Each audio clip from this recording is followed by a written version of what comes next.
Good morning, and thank you for inviting me to your Challenges and Opportunities conference. I'm going to be talking about 21st century food safety risks and how to manage them with 21st century solutions.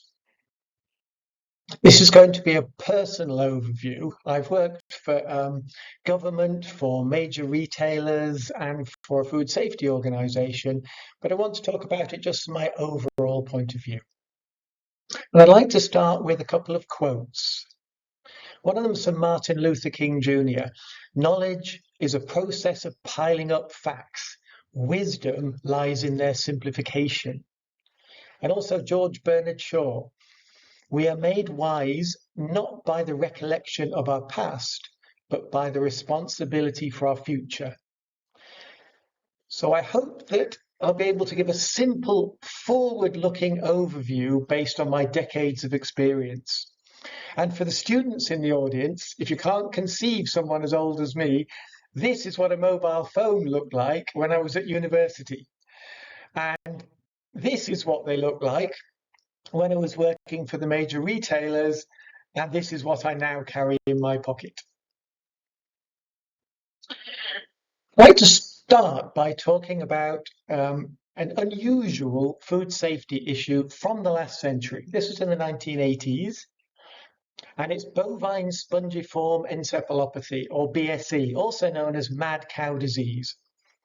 Now, it was caused by adding meat and bone meal to animal feeds.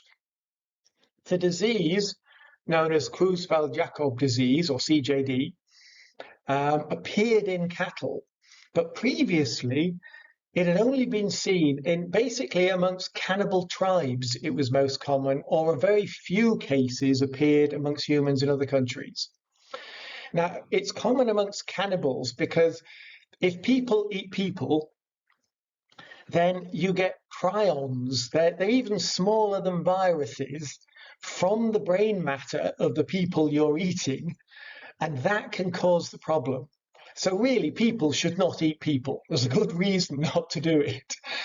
But what happened was the feed companies started to add beef products, beef byproducts to the animal feed that was then fed to steers and cows. And then that probably caused the problem. Now, preventing the problem was simple. What the government had to do was prevent any of these animal proteins being added to animal feed. I mean, cattle are basically vegetarian. They shouldn't be eating animal proteins. So that stopped it at its source. Now that's going to be a theme of this presentation. To manage emerging 21st century risks, we have to tackle the root causes. The government also introduced slaughterhouse level controls downstream. At the time, I was a UK government enforcement officer. I was responsible for implementing these controls in a slaughterhouse in my area. But as opposed to tackling the root cause, preventing putting animal matter in animal feed would sort the problem out. Trying to introduce slaughterhouse controls is not going to be effective. Now, I don't know if any of you have visited a slaughterhouse, but it's an extremely challenging environment. It's cold, it's wet, it's noisy, and it's messy. And the people working there usually just want to have another job. You know, it's not your first choice of job.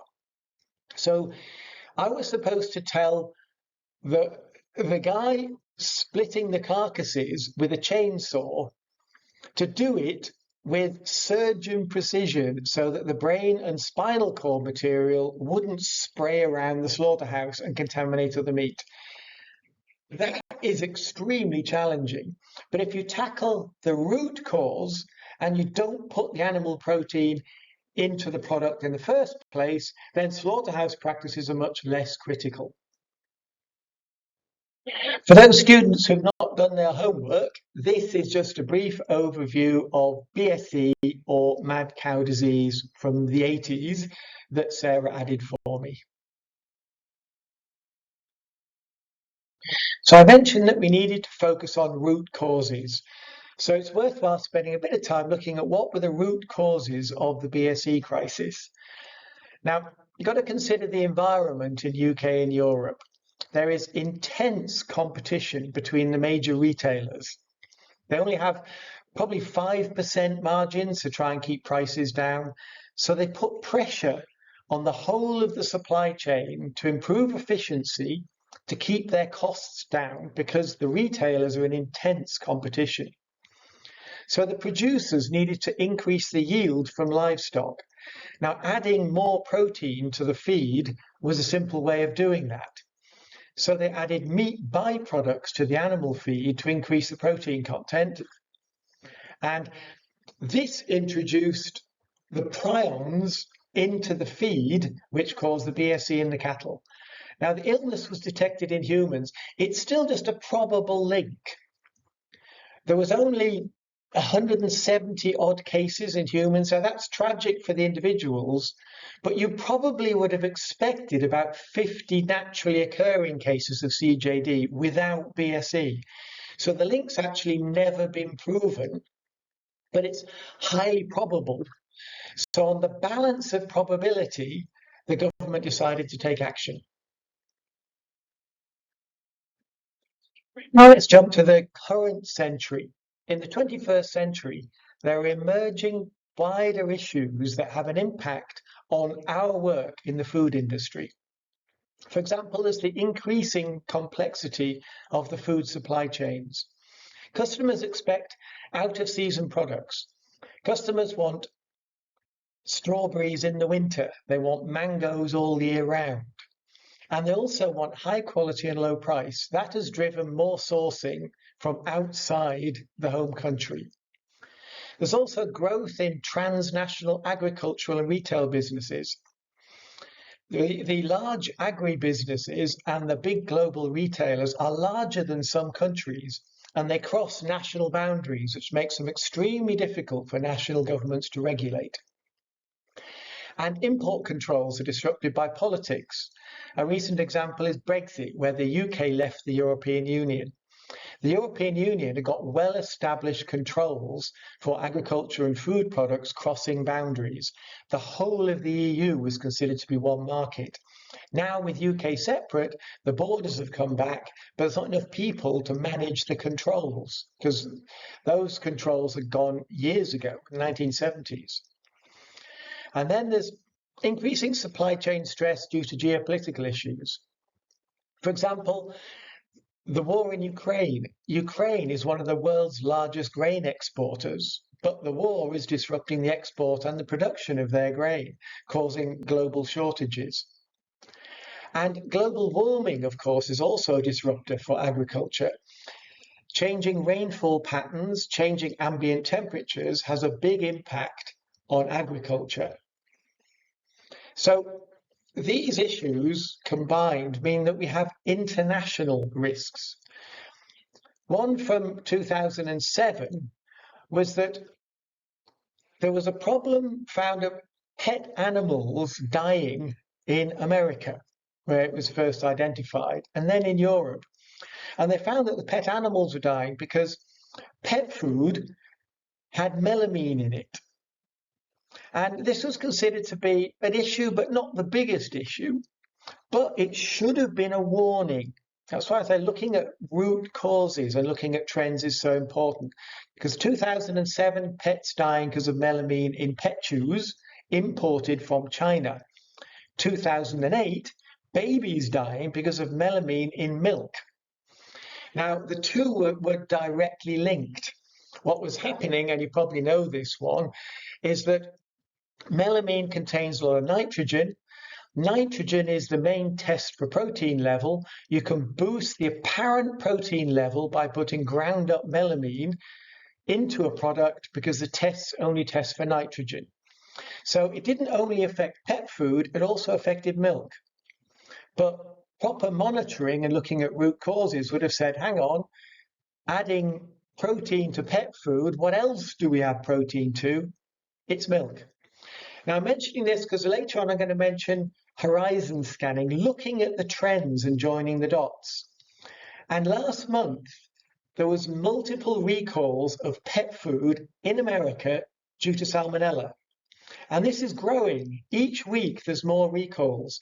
So it looks like rather than melamine now, somewhere in the supply chain, salmonella is going to become a problem. So I think we've got an early warning of a big issue coming in the same way we had with melamine. Another case study that is worth looking at because there's more lessons was the horse meat scandal in the UK and Europe. Now, horse and pork protein were found in hundreds of beef products. It's called the horse meat scandal because, to be honest, the newspapers, the news and the media thought it was funnier talking about horses than pork. But actually, it was 85% of the samples had pork in and about 30% had horse meat. But they were supposed to be prime beef, but they were 80% pork, 30% horse. Now, again, the causes, pressure on the supply chain costs was the main driver. The major retailers wanted the lowest possible costs, but they also wanted good quality protein. Romanian horse meat was found to be a low-cost source of meat protein. And again, it's those extended international supply chains. So UK and other European food manufacturers were buying protein from Romania that contained horse meat. Now, horse meat is not a low-cost product in Asia. It actually pay extra in some Asian countries. So horsegate is unlikely to happen in Asia. But pork is low cost, and pork will be an issue. Adding pork to beef, which, if you happen to be halal or kosher, is a huge issue.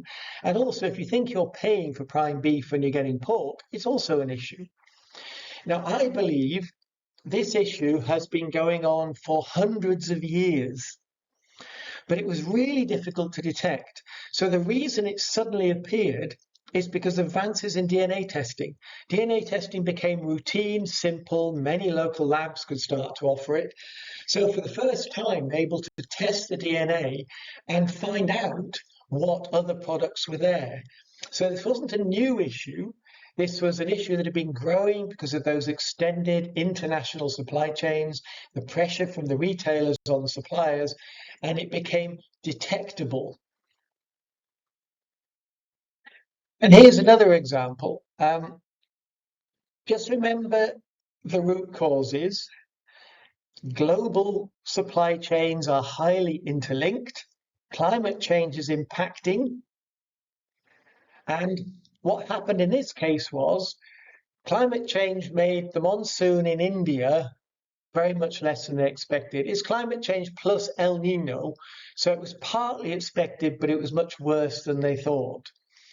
Now, India is still an agricultural economy. They're industrializing like Taiwan, like Europe, but they still rely heavily on agriculture. And with 1.4 billion population, now the largest population of any country in the world, they need a lot of rice. So the Indian government banned the export of certain types of rice because they needed it for domestic and rice was going to be in short supply. Now, India produces 40% of the world's rice. So immediately, overnight, global rice prices rose by 20%, and they're still increasing. If you have a high value product, particularly the desired species of rice, pulla rice, basmati rice, fraud increases, selling cheaper rice as more expensive rice or selling other protein products made to look like rice.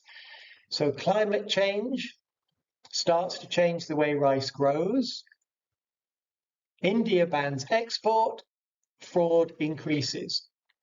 Now, this comes back to what I'm talking about horizon scanning and the root cause. If you go back here, if you as food industry workers know that some outside factor, war in Ukraine, global warming is going to impact on the cost of something, think, what likely impact is that going to have? Are people going to start adding the wrong products like caused BSE? Are they going to start adulterating products like melamine, or are they going to start producing fake products like with rice? And in my 45 years of working in the food industry, I'm seeing a steady increase in the sophistication of food fraud driven by these international supply chains and the money that can be made. There's another developing issue, and that's related to the claims made. Customers are getting higher and higher expectations about the sustainability of the food that they eat and the welfare of the animals that they're eating.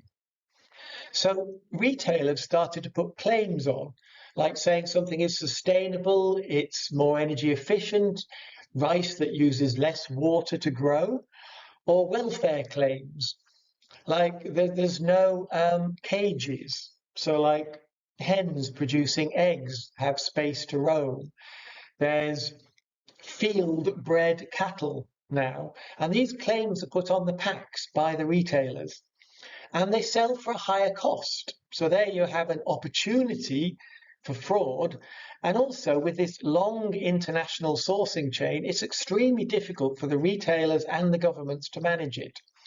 So the UK government made claims about deforestation, but the UK is still sourcing soy and palm oil products linked to deforestation. They were unable to deliver on their promises. There was promises about low carbon beef, and that was only domestic. So again, supply chain pressures, beef gets imported from elsewhere, it does not meet the claims. A recent one is eggs. There is a British Lion egg scheme in the UK that says that the eggs are produced by hens who have good welfare conditions. They have space to roam, they're not kept in tiny cages, and they're also salmonella free, which is great for the UK eggs, but because of supply chain pressure, because of Brexit, there's an egg shortage. So the UK is now importing eggs from Poland where they do not meet any of those claims. So the claims then become a new form of fraud. And this is a developing area in the food industry. And it's not only imported products that are causing these problems. Some domestic products are also impacted by the internationalization of the food industry. An example from a couple of weeks ago is there have been hepatitis A. The virus hepatitis A normally spread person to person. There have been a lot of cases, particularly in the US, some in Europe, caused by frozen berries. Now, the problem is, it's the berry pickers. They are immigrant labor. So they cross borders from Mexico in the case of the US, from Poland, from Romania, from Thailand in the case of a lot of other countries. The Middle East has a lot of Thai labor, UK has a lot of Polish labor. Now, hepatitis, because of vaccination, is rare in the home countries, but it's not in the countries where the workers come from. And the conditions, the living conditions of these workers in dorms is not always the best. So hepatitis can spread person to person. So if the berry pickers have hepatitis and they don't wash their hands properly and they pick the berries and then the berries are not cooked and then frozen and sold, they're just defrosted and eaten straight away, you can catch hepatitis from the berries. Now, again, this comes back to my root cause. The initial reaction in the US was to provide wash basins in the fields for the immigrant workers to wash their hands. Now, that's the same problem as I had trying to expect the slaughtermen to act like brain surgeons. It's not going to work. You're not going to get 100% of immigrant berry pickers washing their hands. However, if you go back to the root cause, you can vaccinate your workers. You can also improve their living conditions. If the dorms have wash basins and showers and enough space and ventilation, it won't spread in the first place. And if all the workers are vaccinated, they won't catch it, and that'll make the berries safe. So this is a new emerging problem. And again, we've got to look at the root causes to find effective solutions. So let's just have a quick summary of these 21st century problems. ESE, caused by the addition of meat byproducts to animal feed to improve yield. It's a cost, it's a profit issue. Melamine in milk, caused by adulteration to add nitrogen to increase the value, a cost issue. Finance, again, horse meat, adding low-cost horse and pork to high-value beef to increase profits, to reduce costs. It's money again. Fake rice, driven by supply chain shortages and increasing costs. Money again.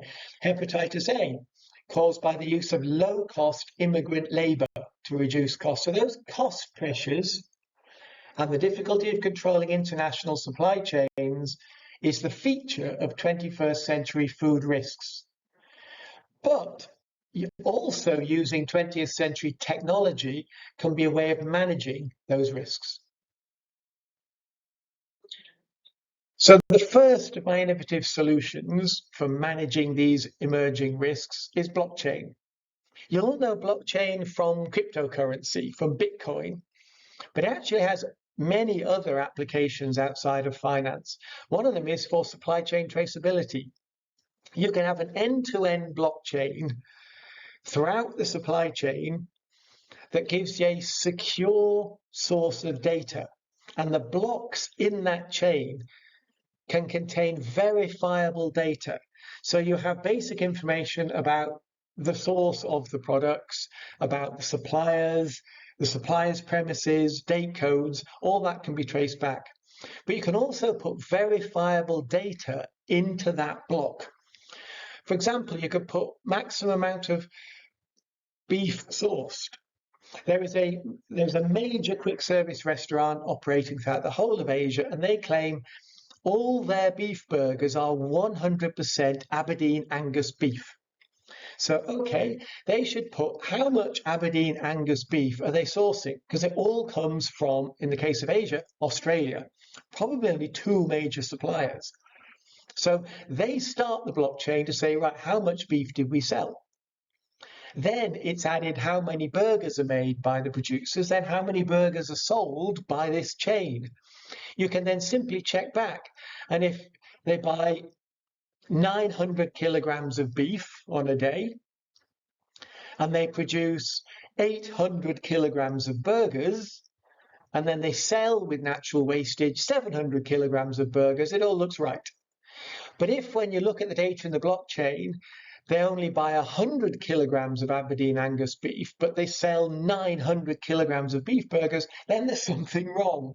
So a simple mass balance is going to show you. And the blockchain gives this data that you cannot interfere with, and you can see who added it. I've been working with one company called Ubloquity, they're actually based in Ireland, and they're helping with the Brexit issue. And they are now specialists in food industry blockchain. They don't do financial blockchain. And there are other companies starting to appear. So these are now 21st century solutions for robust traceability. Another new development I've seen being used to manage risks is ambient mass spectrometry. Now, any of you have been involved in labs will have seen mass spec equipment, and they're big pieces of very expensive equipment sitting in a laboratory, and you need to be an expert at preparing the samples. That's where most of the expertise is, preparing the samples to allow the mass spec analysis to take place. However, ambient mass spec is different. You basically just fire a beam at the food, and then the equipment sniffs the vapor that comes off and detects what's there. So it's simpler and a faster way to check the origin of food products. It can be used to say where it comes from, and it can be used to spot adulteration, such as melamine, because you can see the profile for it. So then you can have risk-based testing, where your analysis of the supply chain shows us potentially risks. This is a simple single test that you can use to perform at source to check it. And again, just my personal experience, I've been working with Beer Analytical, and they're linked, interestingly, to a university. They came out of a Queen's University Belfast research project and have now been set up within the university to specialise in using ambient mass spec to prevent food fraud. So these sorts of developments, that and other companies doing this, are making new tools to tackle emerging issues. And my last piece of innovation is AI horizon scanning. All of the examples I've shown, there were some early warnings. You could see the pressures on the supply chain. You could have tested the feed earlier for BSE. After seeing the pet food issue, you could have prevented the melamine in baby milk issue. You can see the emerging issue of hepatitis, so you can start the vaccination campaigns for berry pickers. So horizon scanning, looking ahead to see what's happening, is an important tool, and AI can help with this. There are systems now that you can train to just recognize what you need. So you can set up all the normal government feeds and news feeds and media feeds, but it will scan the internet for you using your search terms. You can then tell it, is it a good hit or a bad hit? So it will learn what's important for you. Once it's trained to recognize reports, you can get daily reports of what's going on in the world. It's independent of individual languages. And one interesting one, this company, Supply Chain Insights Limited, is combining AI with HI. HI is human intelligence. They have a committee. So the AI report is then sent to a committee of experts who say, what can we conclude? They join the dots. They can say, what's likely to happen here? So, for example, if that committee had seen, well, India has just banned the export of rice, they would say, oh, right, India produces 40% of the world rice. Rice prices are going to increase. Start using the new technology to check for rice fraud. Look that the rice comes from where they say it's coming from. Eventually, I think AI will be able to do all of it. But if any of you have played with ChatGPT, you know it lies. It makes stuff up. And in a food area, which is safety critical, we cannot yet rely on AI alone. But soon I think we'll be able to. Another good one is Feedly. That's what I use for my daily AI scanning. I have taught the Feedly app to look for issues. You have to subscribe to that. Google Alerts are free, and they've now added AI. So Google Alerts is a free alternative for AI-based horizon scanning to find out what's going on and what's going to hit us next. So to sum up, there are innovative solutions to the emerging 21st century risks. The food supply chain risks are always driven by financial and geopolitical factors. Something causes it to spark off, and that could be something in a completely different country. They have international scope and impact. A national government cannot control it all, so the big food companies need to help. The solutions must address the root causes, like animal protein in animal feed, ingredients like melamine, worker health and safety, and vaccination. Stop it at the root causes, and you'll stop it completely. New technology, such as blockchain to improve traceability and access to data, new testing systems, such as ambient mass spec, and AI to help you spot these geopolitical and financial issues that are going to cause you problems. That sort of intelligence will give you an early warning of what's going to happen. Just imagine if we had an early warning of the melamine in milk issue, we could have saved hundreds of babies' lives. So thank you for listening to an old man. I hope I'm not too old to be out of date, and I kept up to date with new technology, and I hope you found it useful. Thanks a lot.